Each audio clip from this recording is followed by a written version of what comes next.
입니다. 제가 가지고 있는 성경으로 신약 성경 338쪽쯤에 있습니다. 다 타신 줄 알고 디모데전서 2장 1절에서 4절까지 제가 한 절, 여러분이 한 절 교독하겠습니다. 그러므로 내가 첫째로 권하노니 모든 사람을 위하여 간구와 기도와 도고와 감사를 하되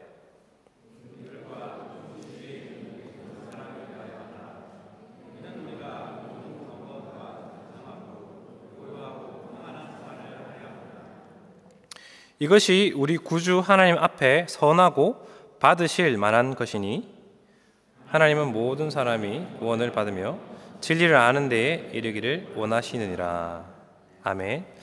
네, 시간에 임모세 목사님 나오셔서 하나님의 말씀을 증거해 주실 때 귀한 은혜 받으시기 바랍니다.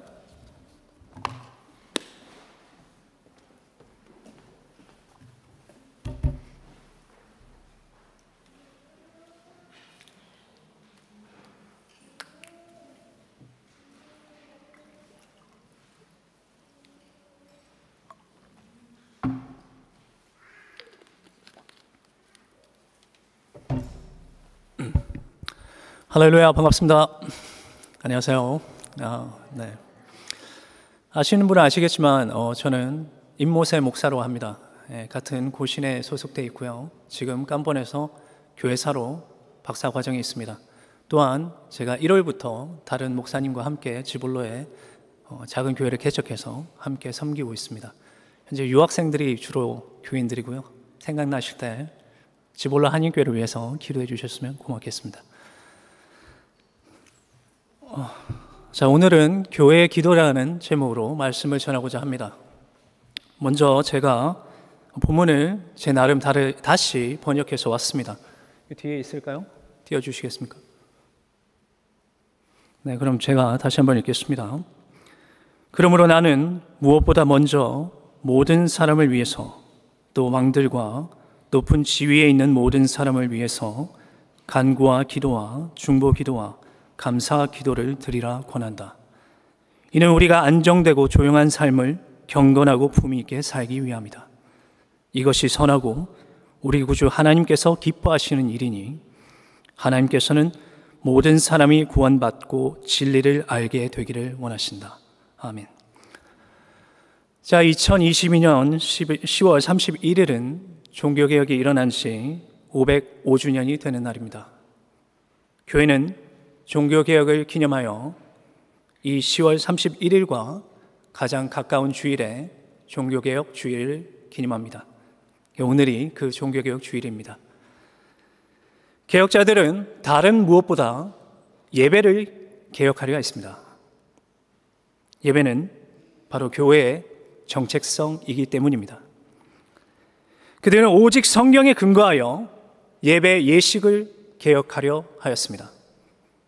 먼저 개혁자들은 미신적이고 부패한 로마 가톨릭의 예식을 제거하였습니다. 그리고 주일 예배 형식에서부터 성찬, 세례, 찬양의 곡조와 구성에 이르기까지 모든 것을 개혁하였습니다. 개혁자들은 종교개혁의 가장 중요한 표어인 오직 성경을 예배의 모든 부분에 적용하였습니다. 그래서 오늘 우리는 종교개혁자들의 예배 개혁 정신, 즉 오직 성경에 근거한 예배를 만들려 한 그 정신을 기리면서 예배의 한 요소인 공적 기도에 대해 생각해 보려 합니다. 성경은 공적 기도를 무엇이라 말씀하는가? 그리고 성경은 공적 기도를 우리에게 어떻게 하라 가르치시는가? 오늘 본문 말씀인 디모데전서 2장을 함께 보면서 함께 배워보겠습니다. 디모데전서는 바울이 디모데에게 보낸 편지입니다. 디모데전서 1장 2절에서 바울은 이렇게 말합니다. 믿음 안에서 참 아들 된 디모데에게 편지하노니. 바울은 영적 아버지로서 디모데에게 편지를 썼습니다. 그리고 3절 전반부에 이렇게 말합니다.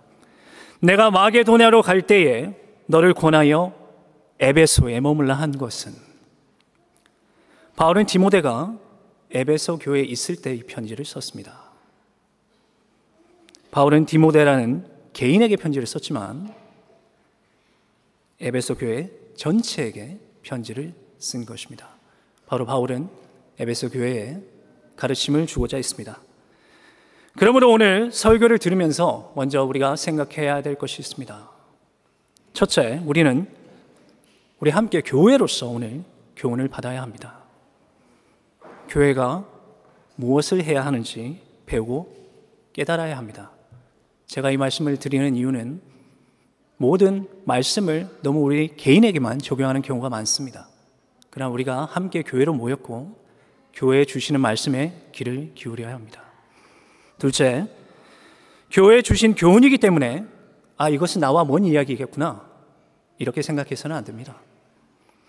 교회에 주신 교훈이기 때문에 바로 우리 각 개인에게도 적용이 되는 것입니다. 교회를 마치 나와는 먼 어떤 공동체, 조직체로 생각해서는 안 됩니다. 교회에 주시는 교훈이 곧 나에게 주시는 교훈이 됩니다. 자, 디모데전서 2장에서 바울은 교회의 예배에 대해 가르칩니다. 특히 그는 디모데전서 2장을 시작하면서 기도를 말하고 있습니다. 그리고 중요한 말을 합니다. 무엇보다 바울은 예배의 다른 요소들도 중요하지만 기도가 중요하다고 말하고 있습니다. 기도는 단순히 설교를 위한 혹은 봉헌을 위한 그런 준비 과정이 아닙니다. 말씀과 같이 기도는 바로 예배의 중요한 한 축이 됩니다. 그러면 바울은 이 기도를 어떻게 말하고 있을까요? 함께 하나님의 말씀을 들어봅시다. 첫째, 바울은 기도의 종류를 얘기하고 있습니다. 바울은 오늘 본문에서 4가지 기도를 얘기하고 있습니다. 간구와 기도와 도구와 감사입니다. 자, 먼저 하나하나 무엇을 뜻하는지 한번 들어봅시다. 우리가 좀 어렵긴 하지만 단어를 잘 이해하려면 가끔씩은 원어를 봐야 됩니다. 그러나 그건 설명하는 것은 저 같은 목사의 일이겠죠. 대신 여러분들은 다른 번역을 찾아보는 것도 좋습니다. 우리말 성경에도 다른 번역들이 있으니 뜻을 모를 때는 참조하시면 좋겠습니다. 우리말로 간구라 번역된 헬라어 단어는 데이시스란 말입니다. 이 단어는 나보다 높은 분에게, 나오나요? 네, 높은 지위에 있는 자에게 부탁을 드리는 것입니다. 그러므로 간구란 우리가 하나님께 우리가 바라는 것을 들어달라 부탁하는 것입니다. 또 둘째로 기도는 프로슈케이라는 말인데 그냥 말 그대로 기도입니다. 우리가 일반적으로 쓰는 기도라는 말입니다. 그리고 우리가 세 번째 기도, 도구를 이야기하기 전에 네 번째 기도를 먼저 말하겠습니다. 네 번째 나오는 단어가 감사란 말로 유카리스티아라고 합니다.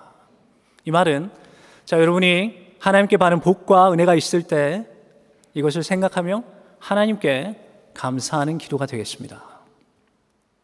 그런데 세 번째 나오는 도구란 말이 참 생소합니다. 성도님들은 잘 아시나요? 도구 했을 때 우리말이긴 한데 한자 단어죠. 한자 단어라서 생소하고 또 사실은 우리나라에서는 잘 쓰지 않는 한자 단어입니다. 이 단어는 중국어 성경에 나옵니다. 그런데 재미난 것은 중국어 성경에는 우리는 도구가 세 번째 나오지만 중국어 성경에는 두 번째로 나옵니다. 이게 무슨 말이냐면 사실 도구란 말은 한자어로 기도를 뜻합니다. 근데 일반적인 기도를 뜻합니다. 그래서 참 죄송한 말씀이지만 개역개정의 번역은 올바르지는 않습니다. 그러나 제가 개역개정 번역을 폄하하려는 게 아니라 번역 성경마다 오류는 있을 수 있습니다. 개역개정 성경의 도구라고 번역한 헬라어는 엔티육시스란 말인데 다른 사람을 위해 하는 기도, 즉 중보 기도를 이야기합니다. 그러므로 바울이 말한 4가지 기도는 간구와 기도와 중보 기도와 감사 기도입니다. 그러면 바울은 왜 이 4가지 기도를 말하고 있을까요? 공적 기도에는 이 기도만 해라 이런 뜻일까요? 그렇지는 않습니다. 바울은 이 4가지 기도를 공적 기도의 기본으로서 가르치고 있는 것입니다. 그러므로 다른 요소들도 여기에 추가될 수 있습니다. 자, 그러면 이 말씀에 근거하여 우리 헌법은 무엇이라고 이야기하고 있을까요? 이를 아는 것도 우리가 공적 기도를 준비하는데 아주 중요합니다. 헌법은 공적 기도를 공예배 기도라 말하고 있습니다. 헌법에 따르면 공예배 기도는 기본적으로 5가지를 갖춰야 한다 밝힙니다. 첫째로 성령입니다. 하나님께 먼저 우리가 기도를 드릴 때 하나님의 영광을 고백하는 기도를 드려야 합니다. 둘째로 감사가 나오죠. 셋째로 자복입니다. 자복은 어려운 말이 아니라 우리의 죄를 하나님께 고백하는 것입니다. 또 넷째로 간구, 아까 들었죠? 하나님께 우리가 원하는 것을 부탁하는 기도라 했습니다. 다섯째가 다른 사람을 위한 기도, 즉 중보 기도입니다. 자, 어떻습니까? 헌법은 바울이 말한 기도에 몇 가지를 추가했을 뿐입니다. 이들이 추가한 기도들도 다 성경에 근거한 것입니다. 그러므로 우리 고신 헌법은 바울이 말한 공적 기도와 일치합니다. 자, 우리가 여기서 눈여겨볼 볼 것이 있습니다. 바울은 공적 기도를 규정했습니다. 규정했다. 이렇게 하라. 왜 그랬을까요? 예배에서 하나님께 드리는 기도는 바로 질서가 있고 형식을 갖춰야 된다는 말입니다. 물론 모든 기도가 형식을 갖춰야 되는 것은 아닙니다. 그것은 지나친 형식주의에 불과합니다. 우리가 시편에서 보듯이 우리가 개인적으로 하나님께 드릴 때는 우리의 감정을 토로할 수 있습니다. 또한 예수님조차 죽음을 앞두고 계실 때 하나님 아버지께 당신의 감정을 드러내셨습니다. 우리는 얼마든지 우리가 아버지니까 우리 아버지께 나아가서 우리의 마음을 토로할 수 있습니다. 그러나 여러분 아셔야 될 것은 이 단상에 서서 예배를 위한 공적 기도는 달라야 합니다. 우리는 하나님 아버지께서 받으실 만한 기도를 드려야 합니다. 우리 개인이 나의 아버지로서 하나님께 나아갈 수 있으나 또한 그분은 여전히 우리의 창조주시며 구속주이십니다. 특별히 예수님께서는 기도하는 자들에게 중언부언하지 말라 했습니다. 누군가 이 단상에 와서 기도할 때에 다른 사람들이 듣고 아멘할 수 있는 기도를 해야 합니다. 그러므로 바울은 알아듣지 못하는 말로 기도하는 것에 대해 이렇게 얘기했습니다. 그렇지 아니하면 내가 영으로 축복할 때에 알지 못하는 처지에 있는 자가 네가 무슨 말을 하는지 알지 못하고 네 감사에 어찌 아멘하리요. 너는 감사를 잘하였으나 그러나 다른 사람은 덕세움을 받지 못하리라. 우리는 모든 것 그리고 기도에까지 우리가 개인적이라 생각할 수 있는 이 기도에까지 교회의 덕을 세우는데 해야 합니다.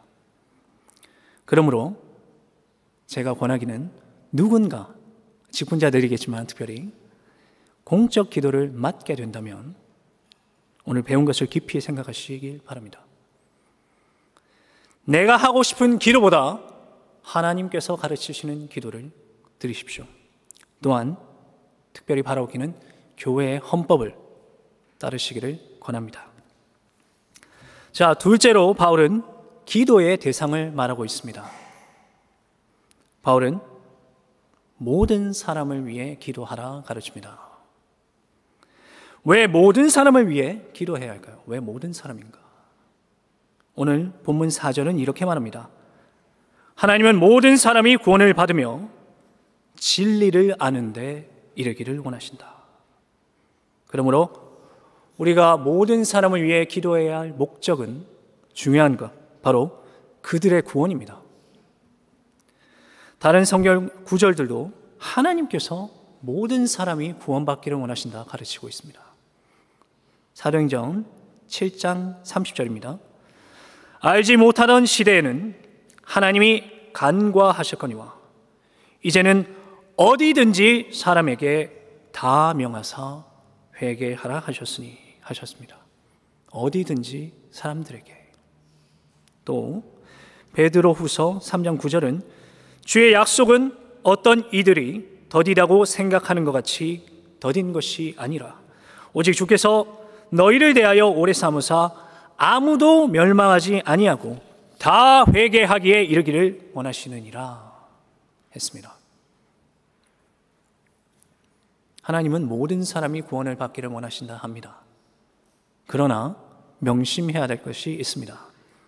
모든 사람은 우리 모든 인류를 뜻하지 않습니다. 하나님께서는 당신께서 택하신 그 백성을 구원하십니다. 하나님의 말씀인 성경이 하나님께서 당신의 택자들을 구원하신다 말씀합니다. 로마서 8장 30절입니다. 또 미리 정하신 그들을 또한 부르시고 부르신 그들을 또한 의롭다 하시고 의롭다 하신 그들을 또한 영화롭게 하셨느니라. 사도행전 13장 48절입니다. 이방인들이 듣고 기뻐하여 하나님의 말씀을 찬송하며 영생을 주시기로 작정된 자는 다 믿더라. 오직 하나님께서 선택한 자만이 구원을 얻습니다. 자, 그러면 왜 모든 사람을 위해 기도하라 했는가? 하나님은 택하신 자들만 구원한다 했는데 왜 우리는 모든 사람을 위해 기도해야 합니까? 여기서 바울은 기도에 대해 한 가지 원칙을 세우고 있습니다. 무엇이냐? 우리의 기도에서 그 어떤 사람도 배제해서는 안 된다는 뜻입니다. 자, 바울이 살아있을 때를 한번 생각해 봅시다. 바울이 살아있을 때 유대인과 이방인 사이의 구별이 극심했던 시기입니다. 또 신분과 계급 간의 간극이 극심했습니다. 그렇다면 유대인과 같이 내가 속한 민족, 사회, 그리고 국가와 대적적인 관계에 있는 사람들, 민족, 사회, 국가들을 위해서 기도하는 것이 쉽지 않았을 것입니다. 더군다나 내가 그렇게 악하게 보는 그 사람들의 구원을 위해서 기도할 수 있겠습니까? 그러나 우리는 교회이기 때문에 우리의 관계를 떠나 만약 누군가와 나쁜 관계에 있거나 교회를 핍박할지라도 우리의 기도에서 그들을 위한 구원의 기도를 빼서는 안 됩니다.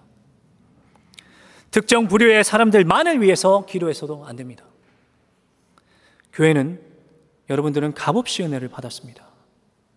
그런데 만약 우리의 기도에서 누군가를 제외시킨다면 우리는 우리의 구원을 독점하는 것이 됩니다. 우리는 그런 권리가 없습니다. 교회는 모든 사람이 구원의 은혜를 얻기를 바라면서 기도해야 합니다. 왜냐하면 이것이 하나님의 뜻이기 때문입니다. 우리의 어떠함이 아니라 하나님의 뜻에 따라 기도해야 합니다.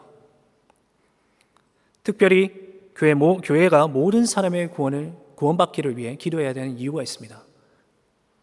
성도 여러분들, 교회의 사명이 무엇입니까? 우리의 사명, 바로 택자 구원입니다.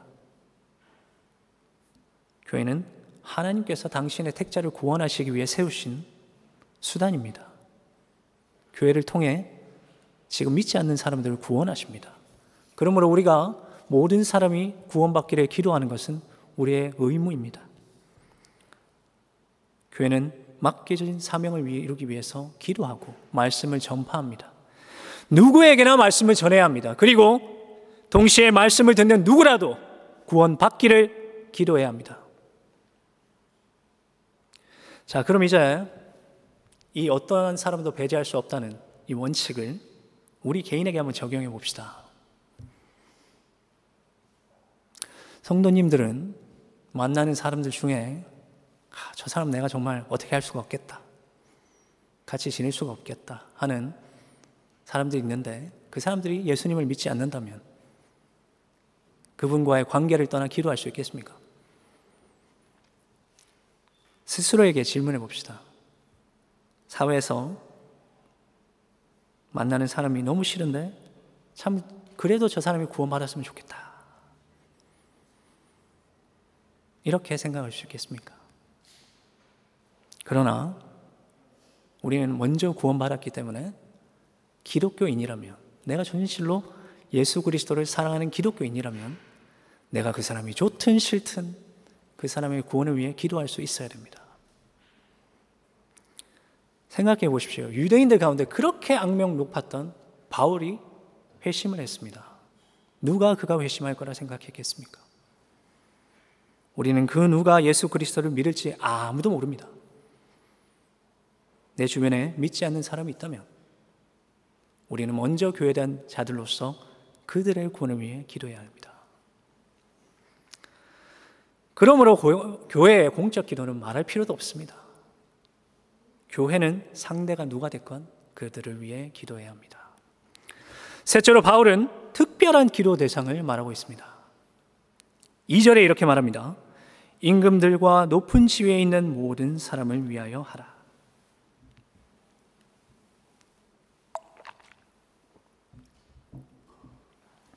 그 이유는 이렇습니다. 이는 우리가 모든 경건과 단정함으로 고요하고 평안한 생활을 하려 합니다. 임금들과 높은 지위에 있는 사람들은 지금으로 치면 정부나 입법부나 사법부, 우리를 위해서 일하고 있는 사람들을 뜻할 겁니다. 이에 대해 제가 감히 강조하고자 하는 말이 있습니다. 첫째로 교회는 이 기도에 있어서 많은 정치 담론을 넘어서야 됩니다. 바울 시대 임금이 누구입니까? 바로 악명 높은 네로였습니다. 기독교를 악랄하고 체계적으로 핍박했던 사람입니다. 그러나 또 그뿐만 아니라 각 지역에는 네로를 대신하여 다스리는 왕들이 있었습니다. 그런데 바울은 이런 황제와 왕들을 위해서라도 기도하라! 이렇게 가르칩니다. 여기도 기도할 때 그 누구도 배제해서는 아니 된다. 이렇게 말하고 있는 것이죠. 그렇다면 우리에게 적용해 봅시다. 우리는 대통령이 그 어느 정당 출신이든 상관없이 그와 정부를 위해 기도해야 옳습니다. 특별히 예배에서는 더 그렇습니다. 이는 내 정치적 신념과 관계없이 어떤 정부는 추종하라 이런 말이 아닙니다. 각 성도는 교회이자 동시에 선거권과 피선거권을 가진 시민입니다.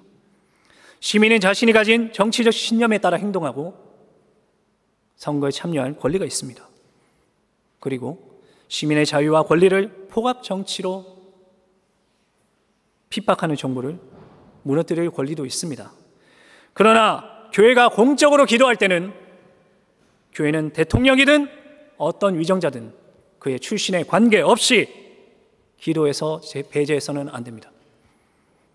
교회는 그들을 위해 기도해야 옳습니다. 하나님께서는 모든 사람이 구원받기를 원한다 했습니다. 바울은 임금들과 높은 지위에 있는 모든 사람을 위해 기도해야 하는 이유도 밝히고 있습니다. 이는 우리가 모든 경건과 단정함으로 고요하고 평안한 생활을 하려 합니다. 교회는 먼저는 영적인 공동체입니다. 세상에 있지만 우리는 하나님께 속해 있습니다. 그러나 동시에 교회는 세상에 있습니다. 국가에 속하 있고 우리는 사회 안에 있습니다. 그러므로 사회의 안정은 교회의 평안과 직결됩니다. 사회 안정은 행정부, 입법부, 그리고 사법부가 그 기능을 잘 수행할 때 얻을 수 있습니다. 그러므로 교회는 이들이 자신이 맡은 직무를 잘 행할 수 있도록 하나님께 기도해야 합니다.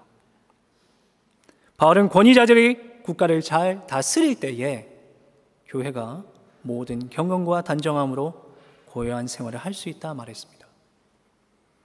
경건하고 단정한 생활을 해야 하는 두 가지 이유가 있습니다. 단지 그 정부를 위한 기도가 아닙니다. 우리를 위한 기도입니다. 이 모두는 종말론적인 맥락에서 이해해야 됩니다. 무슨 말이냐?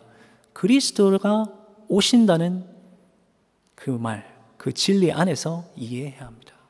첫째로 교회가 경건하고 단정한 생활을 해야 하는 이유는 주님께서 오실 때 교회가 그의 거룩한 신부가 되어야 하기 때문입니다.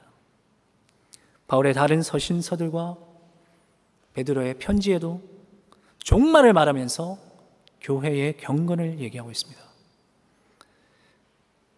이는 예수께서 다시 오시기 때문입니다. 단순히 그들을 위한 기도가 아니라 그리스도가 오실 때 우리가 그의 앞에 참으로 거룩한 신부가 되기 위해 우리는 그들을 위해 기도해야 합니다. 둘째로 교회의 경건은 전도의 수단이기 때문입니다. 교회는 사회가 부패하거나 어지러울 때 품위를 지키면서 세상의 빛이 되어야 합니다. 성도, 구별된 자들입니다. 단순히 예수님을 믿는 믿음으로서만이 아니라 우리의 경건하고 품위 있는 생활이 바로 세상의 전도의 수단이 됩니다. 왜 이것도 종말론적이냐? 예수께서 오시기 때문입니다. 우리로 인해 믿지 않는 자들이 그리스도께 돌아오지 않는다면 그들에게 예수님은 심판주로서 오실 것입니다. 그러므로 우리는 교회 사명은 택자 구원이라 했습니다. 우리가 경건하게 살아야 다른 사람들을 구원에 이르게 할 수 있습니다. 그러므로 바울은 이 위대한 교회의 사명을 이루기 위해서 위정자들을 위해 기도하라 말씀하고 있는 것입니다. 그들을 위한 기도는 그들이 구원받기를 바라는 기도이면서 정부에 있는 사람들도 구원받아야겠죠. 동시에 교회의 안녕을 위한 기도입니다. 그러므로 사회 안정으로 교회가 자신이 맡은 사명에 충실할 수 있도록 우리는 기도해야 합니다.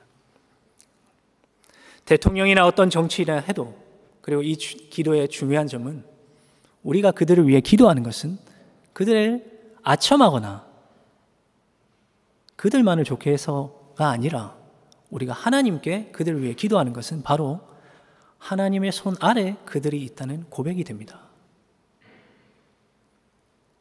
하나님께 모든 것이 달렸으니 이들도 사용하셔서 사회를 안정시켜 주시옵소서. 그리고 그로 말미암아 우리 교회가 경건하고 품위 있는 생활을 할 수 있도록 해 주시옵소서라는 기도가 됩니다. 사랑하는 성도 여러분, 요즘은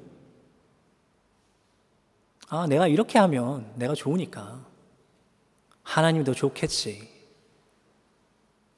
내 마음이 좋으니까 하나님도 좋아하실 거야 라는 생각이 예배 가운데 너무 팽배합니다. 그래서 예배의 요소들도 우리가 좋아하는 것, 그리고 내 감정에 합한 것만 골라 넣는 시대가 왔습니다. 그게 무조건 나쁘다는 것은 아닙니다. 그 가운데 성경적인 요소들도 있겠지요. 그러나 과연 모든 것이, 시대의 흐름을 따르는 모든 것이 하나님의 말씀에 합하겠습니까? 하나님께서 원하시는 예배는 성경의 원리에 있습니다. 비록 우리가 완벽하게 구현할 수는 없어도 우리는 항상 우리 예배 가운데 하나님께서 원하시는 것을 갖추기 위해 노력해야 합니다. 이것이 종교개혁자들의 정신이었습니다. 기도도 그렇습니다. 공예배의 기도는 개인 기도와는 다릅니다. 즉흥적이거나 기도하는 사람의 마음에 달려 있어서는 안 됩니다. 모두가 알아들을 수 있고 말씀에서 가르치는 형식을 갖춰야 됩니다. 이렇게 간단한 원리지만 이 시대에 이 원리는 사라지고 있습니다.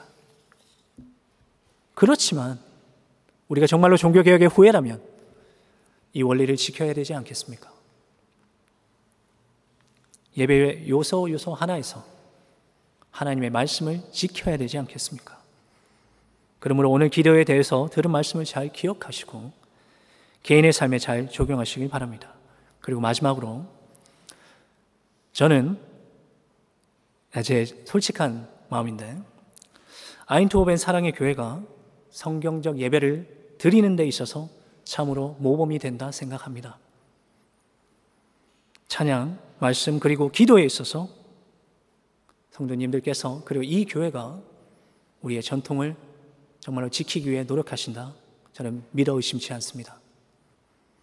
그러므로 제가 부탁드리기는 언제나 지금처럼 예배로부터 모든 것에 있어서 성경에 근거한 교회가 되시기를, 그리고 진정한 종교개혁의 후예가 되시기를 주님의 이름으로 축원합니다. 아멘.